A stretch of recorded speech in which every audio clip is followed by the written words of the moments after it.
Assalamualaikum warahmatullahi wabarakatuh. Perkenalkan, kami dari kelompok 5 dengan saya Mas Fatri Nur Hidayati dan rekan saya Nabila Khairunisa dan Hana Nur Hafidah. Di sini kami akan mewawancarai Kepala Sekolah SDN Susukan 07 Pagi mengenai pelaksanaan supervisi pra-observasi, observasi, pos-observasi dalam pembelajaran guru. Untuk memenuhi tugas akhir semester mata kuliah Administrasi, Supervisi, dan Kepemimpinan.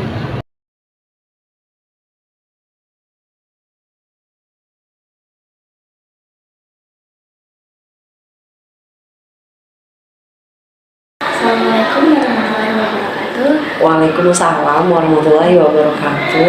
Selamat pagi Ibu, bagaimana kabarnya hari ini? Alhamdulillah baik hari ini.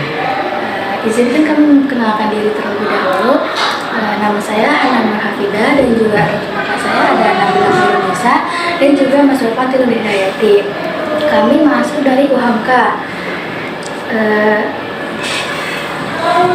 Sebelumnya terima kasih Ibu atas waktu dan ketersediaannya untuk diwawancarai mengenai supervisi, pra-observasi, observasi, dan juga pos-observasi dalam pembelajaran guru. Sebelumnya izin memperkenalkan diri terlebih Ibu, mohon untuk memperkenalkan diri. Ya, perkenalkan nama saya Nurul Furia, Kepala SDN Susukan 07 Pagi Jakarta. Maaf Ibu, kalau boleh tahu, Ibu sudah menjadi kepala sekolah berapa lama? Saya menjadi kepala sekolah sejak tahun 2018. Berarti sudah masuk 6 tahun ya? Iya. Baik Ibu, kita masuk ke pertanyaan yang pra-observasi ya Bu. Menurut Ibu, apa tujuan utama dalam melakukan pra-observasi pada pembelajaran guru? Menurut saya melakukan kegiatan pra-observasi adalah hal yang baik ya. Tujuan utamanya? Tujuannya selain untuk melihat sejauh mana guru dalam mempersiapkan pembelajaran, juga untuk melihat kesiapan dari peserta didik juga dalam menerima pembelajaran yang akan disampaikan oleh para guru. Selanjutnya, apa yang biasanya Ibu cari atau perhatikan selama tahap pra-observasi dan bagaimana cara Ibu berkomunikasi dengan guru mengenai jadwal dan tujuan observasi? Yang saya ingin lihat dari pra-observasi adalah agar kesiapan dalam kegiatan saat observasinya lebih lancar, maka mempersiapkan hal-hal yang berhubungan dengan observasi. Itu seperti misalnya administrasi, kemudian dalam hal pembelajarannya seperti apa. Jadi mereka sudah mempersiapkan diri. Kalau untuk cara Ibu berkomunikasi dengan guru mengenai jadwal, itu bagaimana? Kalau mengenai jadwal ya, kami biasanya melakukan rapat ya, briefing. Kita menentukan kapan jadwalnya, kapan kegiatan itu akan dilakukan. Karena ini bagian dari proses jangan sampai yang tahu kepala sekolah atau ujuk-ujuk gitu, mana ini yang mana ya, enggak. Tapi kita melihat jadwal, memberikan jadwal, karena kan beberapa kelas kan ada yang mapel agama, ada mapel PJOK, ada bahasa Inggris, maka kita akan menyesuaikan pembelajaran apa di saat guru tersebut ada di kelas. Lanjut Ibu, bagaimana Ibu memastikan bahwa guru memahami tujuan dan proses observasi yang akan dilakukan? Kita sebelum kegiatan itu pasti kita akan tanya jawab juga. Jadi kita akan ada kegiatan, karena kegiatan ini bukan sekali, 2 kali aja, tapi memang rutin. Jadi mereka memahami apa yang harus mereka lakukan. Rutinnya itu setiap hari atau bagaimana? Enggak, kita terjadwal aja. Kalau yang terjadwal, kita akan menginformasikan.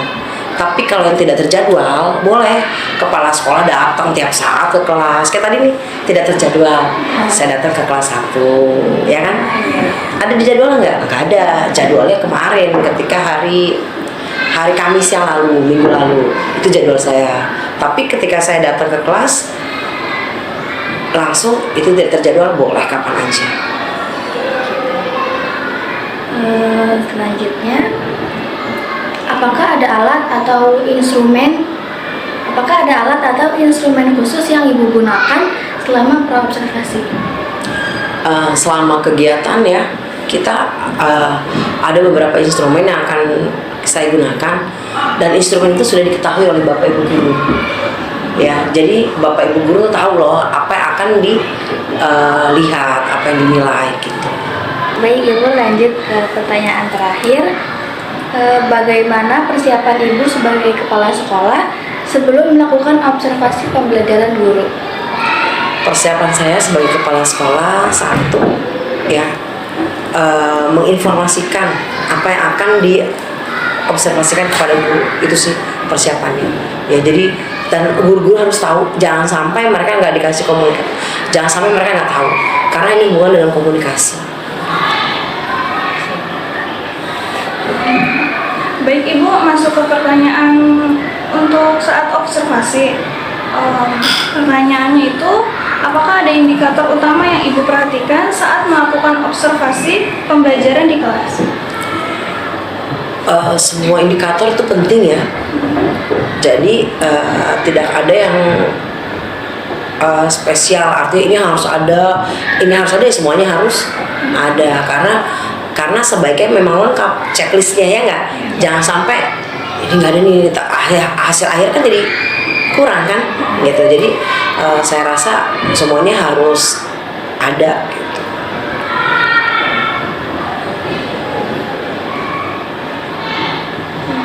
Apa saja aspek pedagogik yang Ibu amati dari cara guru mengajar? Aspek yang diamati, satu ya, dia bisa menguasai kelas, itu prioritas ya. Kalau udah bisa menguasai kelas ya, maka untuk pembelajaran selanjutnya akan lebih mudah gitu. Yang kedua, dia bisa menyampaikan informasi dengan tepat, karena jangan sampai salah konsep.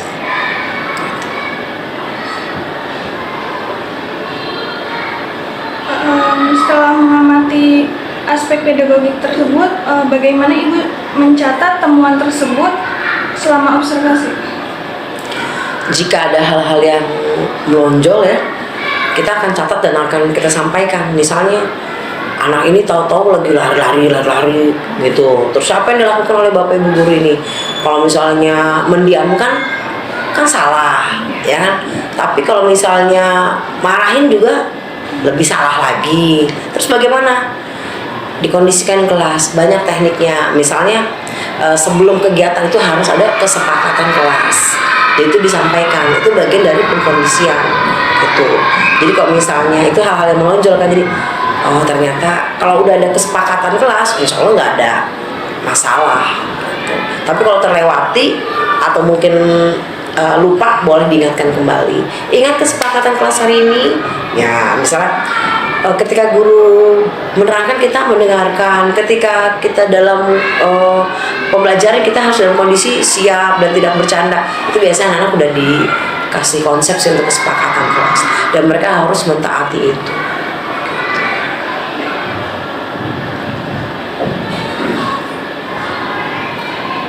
Apakah ada aspek tertentu dari pembelajaran yang menjadi fokus utama observasi Ibu?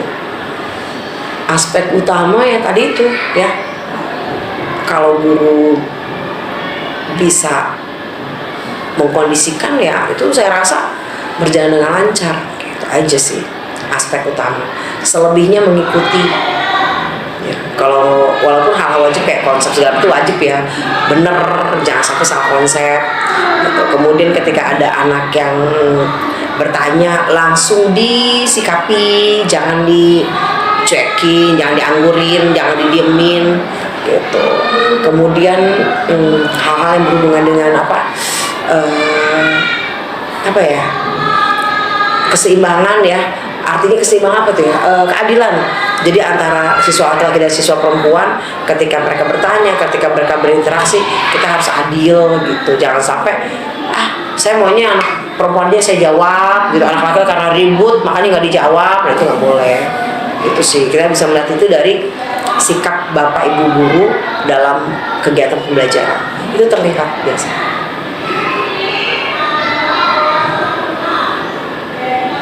Berikutnya, bagaimana Ibu menilai penggunaan media atau sumber belajar yang digunakan oleh guru, serta bagaimana Ibu menilai interaksi antara guru dan siswa selama proses pembelajaran?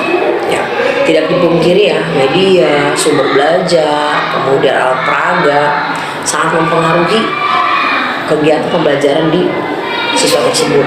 Kalau medianya menarik, cara pembawaannya asik, maka otomatis peserta didik akan excited ya, akan tertarik, akan semangat untuk mengikuti. Tapi kalau misalnya nggak ada media, kemudian juga gurunya lemes, kemudian megang handphone mulu, yang ada ya anak didiknya juga akan apatis gitu.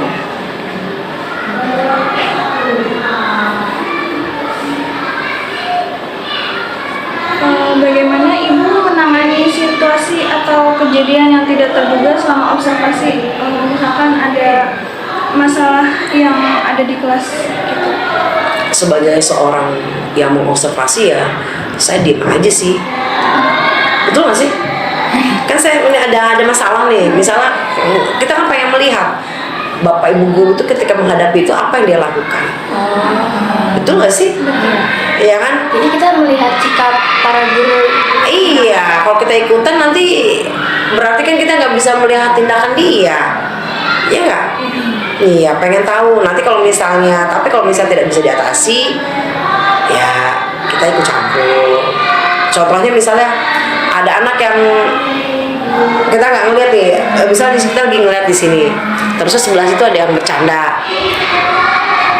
Nah, gurunya tuh bagaimana tuh cara supaya anak itu nggak bercanda, ya nggak? Gitu kan? Apa kita ikutin? Jangan bercanda. Enggak kan, diem aja kan? Kan tadi pertanyaan kan apa yang saya lakukan ketika melihat ada kejanggalan kan? Gitu ya. Biasanya lihat aja. Kecuali sebelah saya mungkin. Gitu kan. Tapi kalau depan kayak gitu kan jauh juga ya. Biar bagaimana gurunya bisa mengatasi permasalahan itu.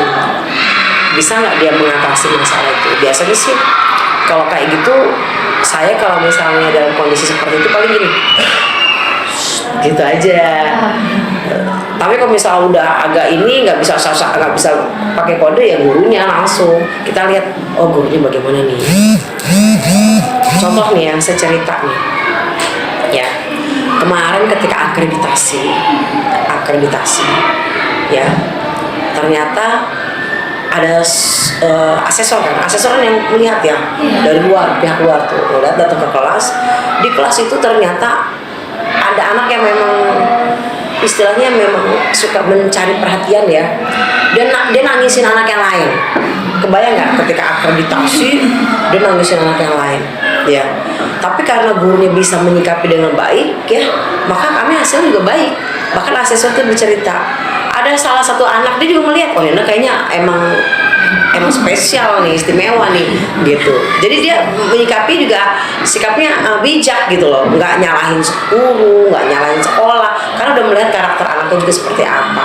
Makanya dan dia juga bagus, gurunya udah menyampaikan yang baik segala macam. Adapun hal-hal yang berhubungan di luar kuasa kita, di luar kendali, itu kan di luar kendali ya, di luar kendali guru, di luar kendali siapapun, anak itu ya akhirnya bisa nggak di manage sama guru? Bisa, cuman ya kondisi ketika dia nangisin anak kan lumayan ya gitu. Kok bisa aja tuh, kok bisa gue harus diperhatiin. Kadang-kadang kan ngerangin tutup udah nangis apa ini gitu.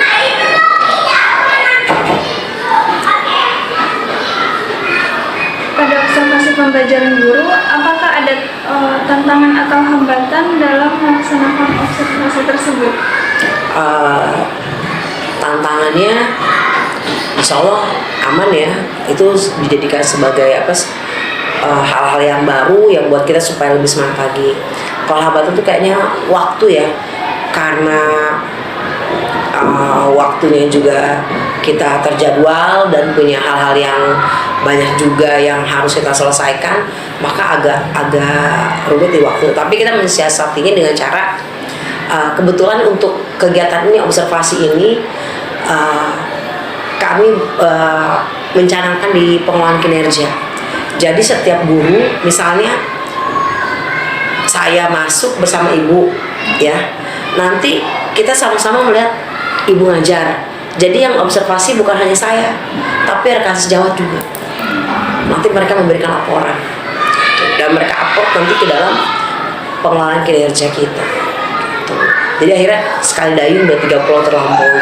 Karena pada hakikatnya biar Bapak Ibu guru juga bisa belajar sih dengan kegiatan pembelajaran dilakukan oleh teman-teman yang lain gitu. Kalau untuk format observasi yang Ibu gunakan tuh ada yang Ibu buat sendiri atau emang ada dari pengawas yang diberikan? Gimana? Kalau format itu kalau misalnya dibuat secara kita kan anekdotal ya, karena sendiri tuh ya. Tapi kalau misalnya lebih seringnya itu sudah yang diberikan oleh pengawas, karena lebih apa? Kita nggak 2 kali kerja, jadi ya bukan dua kali kerja, maksudnya gini loh. Saya pakai ini, terus pakai ini lagi. Nanti mereka gini, Bu pakai yang mana nih Bu? Gitu. Kalau saya kan tinggal cek-cek aja kan. Cuma kan mereka menyesuaikan kan, jangan sampai double lah gitu. Jangan sampai hal yang sudah ada di sini ada lagi. Jadi kalau misalnya dari pengawas sudah nih, kayak gini nih acuannya. Nah acuan yang diberikan oleh pengawas, insya Allah kan udah memilih yang terbaik ya nggak? Nggak mungkin kan yang jelek kan? Nah, ya udah kita ambil itu. Selanjutnya tentang pos observasi ya, Bu. Pertanyaannya, apa saja poin-poin utama yang Ibu sampaikan kepada guru dalam sesi pos observasi? Poinnya itu yang pertama adalah kalau saya sendiri menekankan sejauh mana mereka bisa mengkondisikan siswa. Itu poin pertama. Kedua, tentang konsep pembelajaran. Ketiga, saya biasanya tanya sama anak-anak murid, ngerti nggak? Gitu. Kalau misalnya nggak, Ibu, berarti bagus dong menyampaikan. Gitu aja sih. Selain mungkin yang udah acuannya udah diceklis semua ya, itu kan itu udah otomatis. Baik, selanjutnya apa langkah-langkah yang Ibu ambil untuk membantu guru memperbaiki atau meningkatkan metode pembelajaran? Kita di sini punya komunitas belajar. Jadi komunitas belajar SD Sukan 07 Pagi itu diadakan setiap hari Jumat setelah pulang sekolah. Dan itu biasanya guru-guru memiliki kesempatan untuk menyalurkan bakatnya sebagai narasumber yang terpendam gitu. Biasanya kan narasumber di kelas, sekarang narasumber antar teman. Nah, kalau kemarin itu kita bagi-bagi itu menjadi komci A, komci B, komci C. Nah, misalnya komci ini nih hubungannya tentang metode pengajaran. Nanti dia akan mempelajari itu dan dia menyampaikan kepada teman-temannya. Contohnya kemarin numerasi. Kita sempat bagaimana caranya supaya meningkatkan numerasi. Lalu kita cari yang berhubungan dengan pembelajaran setiap guru, pembelajaran dihubungkan dengan numerasi. Jadi guru kelas seperti apa, guru bidang studi agama kayak gimana, guru PJOK numerasi itu kayak gimana. Nah hal-hal yang kayak gitu menambah wawasan bagi para guru yang lain. Gitu. Pertanyaan selanjutnya, bagaimana Ibu bekerja sama dengan guru untuk merancang rencana perbaikan atau pengembangan lebih lanjut? Nah, kalau saya kepala sekolah tidak bisa bekerja sendiri. Saya ada ada wakil kepala sekolah, juga ada guru yang diberi kepercayaan untuk berhubungan hal-hal yang berhubungan dengan tadi itu ya, dengan kurikulum dan sebagainya. Bekerja sama juga dengan operator. Jadi kita saling berhubungan. Jadi kita yang pasti kepala sekolah mengkomunikasikan bahwa ada beberapa hal yang harus kita selesaikan, dan beberapa guru tuh udah dibagi, misalkan bagian ini kurikulum, bagian pokja, bagian eskul, bagian macam-macam itu udah ada. Gitu. Jadi saya intinya nggak bisa bekerja sendiri, kita bentuk tim. Selanjutnya, apa saja hal-hal yang membutuhkan perbaikan dalam pembelajaran menurut observasi Ibu? Kalau menurut observasi saya, ya, untuk sampai saat ini hal-hal yang perlu diperbaiki, mungkin alhamdulillah sudah bagus semua. Mungkin yang perlu dikembangkan kali ya. Dikembangkan itu artinya bagaimana sikap guru kepada anak, gitu loh. Bagaimana cara mengambil stimulus anak agar lebih berkembang, agar lebih bisa menjawab pertanyaan. Bagaimana caranya supaya mencari pertanyaan pemantik yang bisa anak-anak tuh mengerti dan bisa menjawab, gitu. Anak-anak bukan bisa menjawab, anak-anak mau. Nah ya kan, kalau bisa tapi mau nggak dia jawab, kan susah itu, kayak gitu. Bagaimana cara Ibu untuk menindaklanjuti hasil observasi tersebut? Menindaklanjuti observasi tersebut, ya salah satunya ya kami mengadakan kegiatan briefing, terus mengevaluasi untuk kedepannya bagaimana, bagi yang bagus ditingkatkan atau memberikan ketuk tular pada teman yang lain. Bagi yang kurang bagus, bagi kurang menurut saya versinya, kok cukup doang sih gitu, jangan cukup lah gitu. Ya itu biasa saya kasih pemahaman, saya kasih dorongan, karena memang sebagai orang dewasa kalau nggak dikasih tahu ya, kita nih kakak-kakak juga di sini, kita kalau salah nggak ada yang ngasih tahu tetap melakukan kesalahan nggak? Iya, makanya harus ada yang ngasih tahu kan.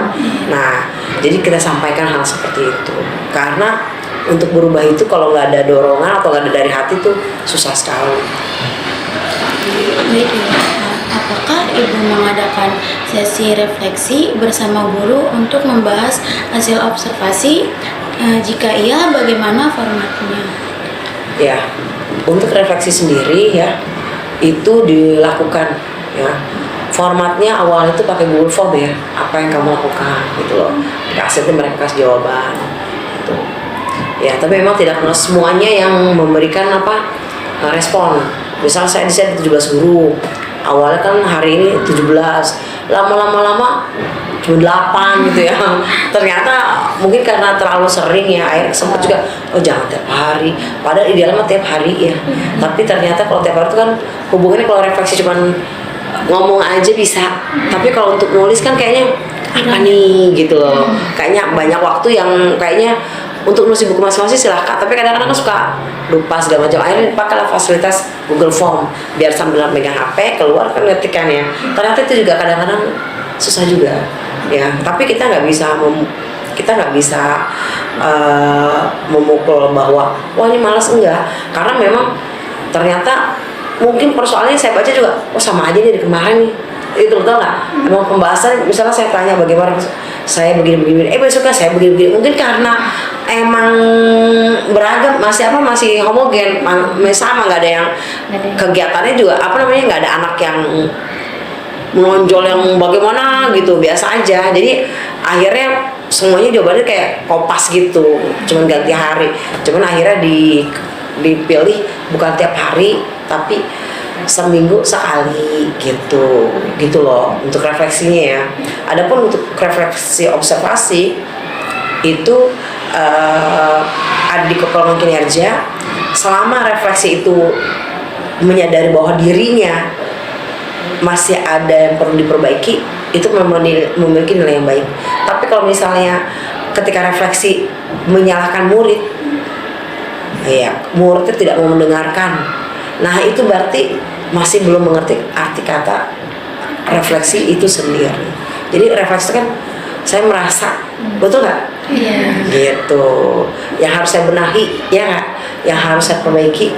Itu berarti ketika ada permasalahan di luar kendali, dia dapat memanajemen.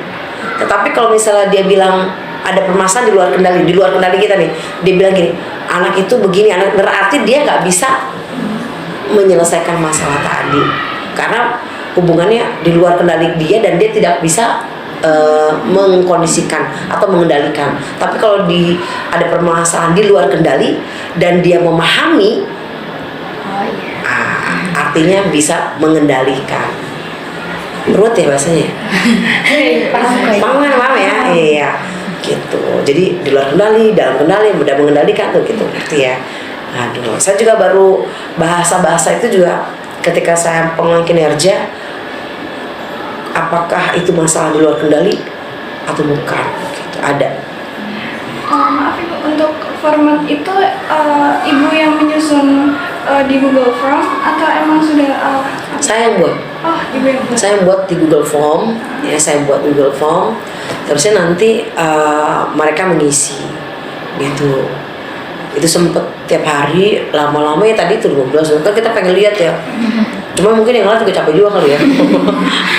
Maksudnya akhirnya kita kemarin masukkan, kita rubah yuk. Gitu. Akhirnya nggak tiap hari, kalau bisa sih memang dimulai dicanangkan lagi di tahun pelajaran, tapi memang idealnya sih sudah ya, tapi belum gitu. Nanti kita pelaksanaan, soalnya dari kemarin yang isi itu lagi sih sebenarnya. Gak apa-apa sih, karena memang itu kan hal yang apa ya, tidak ada di dalam penilaian juga kan, tidak ada di dalam observasi juga kan. Ada nggak di dalam observasi? Nggak ada kan? Gitu. Akhirnya kembali juga, tetapi itu sunnahnya. Gitu. Kalau dia melaksanakan itu berarti hebat. Gitu. Ini bukan yang refleksi di dalam pembelajaran ya, bukan di modul atau di RPP ya, tapi refleksi bagi diri sendiri kan. Oke. Pertanyaan yang terakhir Bu, bagaimana Ibu mengevaluasi aktivitas, observasi, dan memberikan umpan balik kepada guru? Ya tadi itu mengevaluasinya ya tadi briefing itu ya, umpan baliknya ya dikasih tahu ya, bisa dikasih tahu secara personal, kamu tadi di kelas begini kan, ada yang nggak mau ini ya, bisa juga kita langsung di forum gitu. Tapi kalau saya kayaknya lebih cenderung udah ke forum ya, karena semuanya rata sih ya, rata dalam hal apa sih, di kelasnya begitu semuanya gitu loh, nggak ada yang, kecuali kalau dalam apa namanya yang personal tuh baru hal-hal yang kayaknya memang hanya kami gitu ya. Nah umpan baliknya sendiri tuh bisa berupa kamu keren banget ya nggak, segera dilanjutkan, kalau bisa ditambah gitu. Kalau ditambah kan berarti kan ada yang kurang tuh, kan nggak mungkin lu kurang lu gitu ya, gitu kan. Jadi kita pemilihan kata, diksinya juga harus tepat, karena kan kita berhadapan dengan orang dewasa gitu. Kalau mahasiswa kan juga nggak boleh diketok-ketok kan, diketok-ketok malah kabur nanti. Nah, lulus tendang gitu. Tapi bener, lulus bukan tendang ya, kalau tendang kan kesannya dibuang, tarik. Nanti kalau misalnya itu lulus lagi, ya, bisa lagi dilepas lagi, sini gitu. Halus lah gitu. Tapi kalau bisa ya dijadikan sebagai pembiasaan sih. Tadi kan di sebelumnya untuk Ibu merancang kegiatan pembelajaran itu dari mulai awal semester atau dari awal semester hingga ujian akhir semester per kelas gitu Bu? Atau Merancang apa? Merancang kegiatan pembelajarannya. Kita merancang kegiatan pembelajaran. Kalau program kerja di sekolah ya, kita sudah merancang tuh dari awal. Kita ada rapat kerja kan, kita ada apa namanya, hari belajar efektif, HBE, hari efektif, tau nggak tuh? Nah kita kan nanti di share tuh di layar. Hari ini ngapain? Besok ada berapa hari belajar efektif di bulan ini, ada berapa nih? Ada berapa yang libur? Ada yang berapa, itu kan termasuk merancang kan? Nah merancang pembelajaran, nanti mereka merancang tuh ini apa. Terus kalau misalnya ada momen-momen tertentu, misalnya ini hari sampah, ini hari pendidikan nasional, ini hari guru, ini hari kemerdekaan, ngapain, kita udah ngerancang. Contohnya nanti hari guru siapa jadi PJ-nya siapa, ngapain aja kegiatannya, itu kan yang sekolah ya gitu. Kemudian hari apa, Hari Guru, siapa PJ, kemudian hari kemerdekaan, ya udah tahu siapa PJ-nya, ngapain aja itu untuk yang sekolah. Kalau untuk bapak ibu gurunya sendiri, mereka udah tahu, udah ada hari belajar efektifnya. Ini sampai segini nanti udah selesai nih, ini sampai sini udah selesai nih. Karena kan kita punya waktu buat ujian ya, buat ujian akhir semester. Yang pasti saya menyampaikan kepada bapak ibu guru, jika sudah selesai dan sudah tuntas, lanjutkan saja. Tapi kalau misalnya memang ada harus diulang di remedial, silahkan, gitu aja sih. Karena yang mereka yang tahu medannya mereka itu mereka sendiri. Adapun untuk sekolah sendiri kita udah punya programnya. Ngapain aja nih, contohnya nih sekarang nih kegiatan MPLS nih. Dari kelas 1 dari kelas 1 aja nih. Kelas 1 10 hari sampai hari Jumat masih ada MPLS. Nanti setelah MPLS nanti ada apa lagi, hari PIN. Kemudian apa lagi nih, banyak yang sudah memang udah kita persiapkan. Baik, terima kasih telah bersedia diwawancarai oleh kami. Alhamdulillah informasinya sudah cukup, Bu. Mohon maaf apabila ada kata-kata yang kurang berkenan dari kami. Wassalamualaikum warahmatullahi wabarakatuh. Waalaikumsalam warahmatullahi wabarakatuh. Terima kasih.